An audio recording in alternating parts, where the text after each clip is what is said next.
El fin del conflicto. Mi querido amigo y amiga, uno de los libros que a muchas personas nos apasionan es el libro El conflicto de los siglos. Este es un maravilloso libro que nos habla acerca de la historia de la iglesia cristiana desde los tiempos de la destrucción de Jerusalén del año 70 hasta la Tierra Nueva, hasta el final del conflicto. Pues bien, justamente hoy quiero compartir contigo esas escenas que se muestran en este libro y que yo estoy seguro que te emocionarán y harán que desees que llegue ese día final. Al fin de los 1000 años, Cristo regresará otra vez a la tierra. Tú sabes que después de estar 1000 años en el reino de los cielos con nuestro Dios, después de haber Él venido a liberarnos a esta tierra, pues entonces el Señor se propone ya regresar a esta tierra juntamente con nosotros e instalar su reino eterno. Para eso falta pues una buena cantidad de tiempo, pero nosotros, si perseveramos hasta el último día con el Señor Jesús, vamos a estar allí. Ese es el punto principal, que tú y yo lleguemos a estar allí al final del conflicto del lado del Señor Jesús. Pues bien, cuando Él descienda, le acompañará la hueste de los redimidos y le sigue una comitiva de ángeles. Al descender en majestad aterradora, por supuesto, manda a los muertos impíos que resuciten para recibir su condenación. Se levanta entonces un gran ejército, innumerable como la arena del mar. ¿Qué contraste entre ellos y los que resucitaron en la primera resurrección? Los justos estaban revestidos de juventud y belleza inmortales.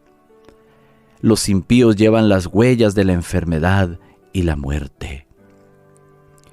Todas las miradas de esa inmensa multitud se vuelven para contemplar la gloria del Hijo de Dios. A una voz las huestes de los impíos exclaman: «Bendito el que viene en el nombre del Señor». No es el amor a Jesús lo que les inspira esta exclamación, sino que el poder de la verdad arranca esas palabras de sus labios. Los impíos salen de sus tumbas tales como a ellas bajaron, con la misma enemistad hacia Cristo y el mismo espíritu de rebelión. No disponen de un nuevo tiempo de gracia para remediar los defectos de su vida pasada, pues de nada les serviría. Toda una vida de pecado no ablandó sus corazones. De serles concedido un segundo tiempo de gracia, lo emplearían como el primero, eludiendo las exigencias de Dios e incitándose a la rebelión contra Él. Cristo baja sobre el monte de los olivos, de donde ascendió después de la resurrección, y donde los ángeles repitieron la promesa de su regreso. El profeta dice: «Vendrá Jehová mi Dios, y con Él todos los santos». En aquel día se afirmarán sus pies sobre el monte de los olivos, que está enfrente de Jerusalén, al oriente. El monte de los olivos se partirá por la mitad, formando un valle muy grande. Y Jehová será rey sobre la tierra. En aquel día Jehová será único, y único será su nombre, tal como nos dice Zacarías 14, 5, 4 y 9. La Nueva Jerusalén, descendiendo del cielo en su deslumbrante esplendor, se asienta en el lugar purificado y preparado para recibirla. Y Cristo, su pueblo y los ángeles entran en la santa ciudad. Entonces Satanás se prepara para la última tremenda lucha por la supremacía. Mientras estaba despojado de su poder e imposibilitado para hacer su obra de engaño, el príncipe del mal se sentía abatido y desgraciado. Pero cuando resucitan los impíos y ve las grandes multitudes que tiene al lado suyo, sus esperanzas reviven y resuelven no rendirse en el gran conflicto. Alistará bajo su bandera todos los ejércitos de los perdidos y por medio de ellos tratará de ejecutar sus planes. Los impíos son sus cautivos. Al rechazar a Cristo, aceptaron la autoridad del jefe de los rebeldes. Están listos para aceptar sus sugestiones y también ejecutar sus órdenes. No obstante, fiel a su antigua astucia, no se da por Satanás. Pretende ser el príncipe que tiene derecho a la posesión de la tierra y cuya herencia le ha sido arrebatada injustamente. Se presenta ante sus súbditos engañados como redentor, asegurándoles que su poder los ha sacado de sus tumbas y que está a punto de librarlos de la más cruel tiranía. Habiendo desaparecido Cristo, Satanás obra milagros para sostener sus pretensiones. Fortalece a los débiles y a todos les infunde su propio espíritu y energía. Propone dirigirlos contra el real de los santos y tomar posesión de la ciudad de Dios. En un arrebato belicoso, señala los innumerables millones que han sido resucitados de entre los muertos y declara que como jefe de ellos es muy capaz de destruir la ciudad y recuperar su trono y su reino. Entre aquella inmensa muchedumbre se cuentan numerosos representantes de la raza longeva que existía antes del diluvio. Hombres de estatura elevada y de capacidad intelectual gigantesca, que habiendo cedido al dominio de los ángeles caídos, consagraron toda su habilidad y todos sus conocimientos a la exaltación de sí mismos. Hombres cuyas obras artísticas maravillosas hicieron que el mundo idolatrase su genio, pero cuya crueldad y malos ardides mancharon la tierra y borraron la imagen de Dios, de modo que el Creador los hubo de raer de la superficie de la tierra. Allí hay reyes y generales que conquistaron naciones, hombres valientes que nunca perdieron una batalla, guerreros soberbios y ambiciosos cuya venida hacía temblar reinos. La muerte no los cambió. Al salir de la tumba reasumen el curso de sus pensamientos en el punto mismo en que lo dejaban. Se levantan animados por el mismo deseo de conquista que los dominaba cuando cayeron. Satanás consulta con sus ángeles y luego con esos reyes, conquistadores y hombres poderosos. Consideran la fuerza y el número de los suyos y declaran que el ejército que está dentro de la ciudad es pequeño, comparado con el de ellos, y que se lo puede vencer. Preparan sus planes para apoderarse de las riquezas y glorias de la Nueva Jerusalén. En el acto todos se disponen para la batalla. Hábiles artífices fabrican armas de guerra.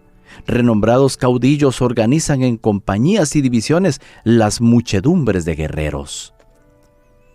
Al fin se da la orden de marcha, y las huestes innumerables se ponen en movimiento. Un ejército cual no fue jamás reunido por conquistadores terrenales, ni podría ser igualado por las fuerzas combinadas de todas las edades desde que empezaron las guerras en la tierra. Satanás, el más poderoso guerrero, marcha al frente y sus ángeles unen sus fuerzas para esa batalla final. Hay reyes y guerreros en su comitiva, y las multitudes siguen en grandes compañías, cada cual bajo su correspondiente jefe. Con precisión militar, las columnas cerradas avanzan sobre la superficie desgarrada y escabrosa de la tierra hacia la ciudad de Dios. Por orden de Jesús, se cierran las puertas de la Nueva Jerusalén, y los ejércitos de Satanás circundan la ciudad y se preparan para el asalto. Entonces Cristo reaparece a la vista de sus enemigos. Muy por encima de la ciudad, sobre un fundamento de oro bruñido, hay un trono alto y encumbrado. En el trono está sentado el Hijo de Dios, y en torno suyo están los súbditos de su reino. Ningún lenguaje, ninguna pluma puede expresar ni describir el poder y la majestad de Cristo Jesús. La gloria del Padre Eterno envuelve a su Hijo. El esplendor de su presencia llena la ciudad de Dios, rebosando más allá de las puertas e inundando toda la tierra con su brillo. Inmediatos al trono se encuentran los que fueran alguna vez celosos de la causa de Satanás, pero que, cual tizones arrancados del fuego, siguieron luego a su Salvador con profunda e intensa devoción. Vienen después los que perfeccionaron su carácter cristiano en medio de la mentira y de la incredulidad, los que honraron la ley de Dios cuando el mundo cristiano la declaró abolida, y los millones de todas las edades que fueron martirizados por su fe. Y más allá está la grande muchedumbre que nadie podía contar, de entre todas las naciones, y las tribus, y los pueblos, y las lenguas, de pie ante el trono y delante del Cordero, revestidos de ropas blancas y teniendo palmas en sus manos. Su lucha terminó, ganaron la victoria. Disputaron el premio de la carrera y lo alcanzaron. La palma que llevan en la mano es símbolo de su triunfo. La vestidura blanca, emblema de la justicia perfecta de Cristo, que es ahora de ellos. Los redimidos entonan un canto de alabanza que se extiende y repercute por las bóvedas del cielo. Atribúyase la salvación a nuestro Dios, que está sentado sobre el trono y al Cordero. Ángeles y serafines unen sus voces en adoración. Al ver los redimidos el poder y la malignidad de Satanás, han comprendido como nunca antes que ningún poder fuera del de Cristo habría podido hacerlos vencedores. Entre toda esa muchedumbre ni uno se atribuye a sí mismo la salvación, como si hubiese prevalecido con su propio poder y su bondad. Nada se dice de lo que han hecho o sufrido, sino que el tema de cada canto, la nota dominante de cada antífona es salvación a nuestro Dios y al Cordero. En presencia de los habitantes de la tierra y del cielo reunidos, se efectúa la coronación final del Hijo de Dios. Y entonces, revestido de suprema majestad y poder, el Rey de Reyes falla el juicio de aquellos que se rebelaron contra su gobierno y ejecuta justicia contra los que transgredieron su ley y oprimieron a su pueblo. El profeta de Dios dice: «Vi un trono blanco y al que estaba sentado sobre él, de cuya presencia huyó la tierra y el cielo, y no fue hallado lugar para ellos. Y vi a los muertos, pequeños y grandes, estar en pie delante del trono. Y se abrieron los libros. Se abrió también otro libro, que es el libro de la vida. Y los muertos fueron juzgados de acuerdo con las cosas escritas en los libros, según sus obras». Apocalipsis 20, 11 y 12. Apenas se abren los registros y la mirada de Jesús se dirige hacia los impíos. Estos se vuelven conscientes de todos los pecados que cometieron. Reconocen exactamente el lugar donde sus pies se apartaron del sendero de la pureza y de la santidad, y cuán lejos el orgullo y la rebelión los ha llevado en el camino de la transgresión de la ley de Dios. Las tentaciones seductoras que ellos fomentaron cediendo al pecado, las bendiciones que pervirtieron, su desprecio de los mensajeros de Dios, los avisos rechazados, la oposición de corazones obstinados y sin arrepentimiento. Todo eso sale a relucir como si estuviese escrito con letras de fuego. Por encima del trono se destaca la cruz, y como en vista panorámica aparecen las escenas de la tentación, la caída de Adán y las fases sucesivas del gran plan de redención. el humilde nacimiento del Salvador, su juventud pasada en la sencillez y en la obediencia, su bautismo en el Jordán, el ayuno y la tentación en el desierto, su ministerio público, que reveló a los hombres las bendiciones más preciosas del cielo, los días repletos de obras de amor y misericordia, y las noches pasadas en oración y vigilia en la soledad de los montes. Las conspiraciones de la envidia, del odio y de la malicia con que se recompensaron sus beneficios. La terrible y misteriosa agonía en el Getsemaní, claro, bajo el peso anonadador de los pecados de todo el mundo. La traición que le entregó en manos de la turba asesina. Los terribles acontecimientos de esa noche de horror. El preso resignado y olvidado de sus discípulos más amados, arrastrado y brutalmente por las calles de Jerusalén. El Hijo de Dios presentado con visos de triunfo ante Anás, obligado a comparecer en el palacio del sumo sacerdote, en el pretorio de Pilato, ante el cobarde y cruel Herodes. Ridiculizado, insultado, atormentado y condenado a muerte. Todo eso está representado a lo vivo. Luego, ante las multitudes agitadas, se reproducen las escenas finales. El paciente varón de dolores, pisando el sendero del Calvario, el príncipe del cielo colgado de la cruz, los sacerdotes altaneros y el populacho escarnecedor ridiculizando la agonía de su muerte, la oscuridad sobrenatural, el temblor de la tierra, las rocas destrozadas y los sepulcros abiertos que señalaron el momento en que expiró el Redentor del mundo. La escena terrible se presenta con toda exactitud. Satanás, sus ángeles y sus súbditos no pueden apartar los ojos del cuadro que representa su propia obra. Cada actor recuerda el papel que desempeñó. Herodes, el que mató a los niños inocentes de Belén para hacer morir al rey de Israel. La innoble Herodías, sobre cuya conciencia pesa la sangre de Juan el Bautista. El débil Pilato, esclavo de las circunstancias. Los soldados escarnecedores, los sacerdotes y gobernantes, y la muchedumbre enloquecida que gritaba: «Recaiga su sangre sobre nosotros y sobre nuestros hijos». Todos contemplan la enormidad de su culpa. En vano procuran esconderse ante la divina majestad de su presencia, que sobrepuja el resplandor del sol, mientras que los redimidos echan sus coronas a los pies del Salvador, exclamando: «Él murió por mí».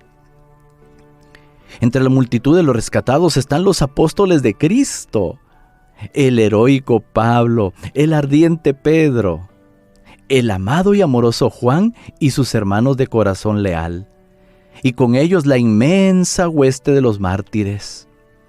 Mientras que fuera de los muros, con todo lo que es vil y abominable, se encuentran aquellos que los persiguieron, encarcelaron y mataron.